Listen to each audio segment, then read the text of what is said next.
26,000টা সংসার, 26,000 সংসারের চাল ডাল ইলেকট্রিসিটি শিক্ষা স্বাস্থ্য বাসস্থান সব ছিনিয়ে নেওয়া হলো দুম করে এক ধাক্কায়।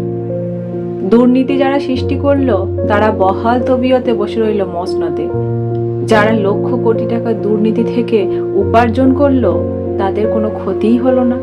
ক্ষতি হলো যারা ছোটবেলা থেকে পড়াশোনাটা মন দিয়ে করলেন, যারা শ্রম আর মেধার মাধ্যমে নিজের যোগ্যতায় চাকরিটা পেলেন তাদের।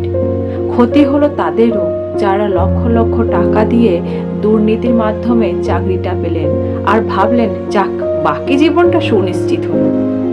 মাঝ দরিয়ায় এসে দুম করে জাহাজ থেকে ফেলে দেওয়া হলো 26,000টা পরিবারকে। কি নির্মমতা, কি হিংস্রতা, কি অনৈতিকতা, কি অনাচার।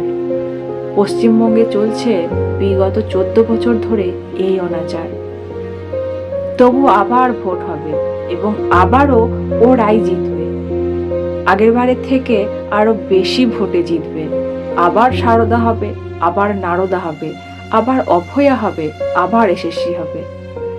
আমরা এর থেকে বেশি কিছু ডিজার্ভ করি না।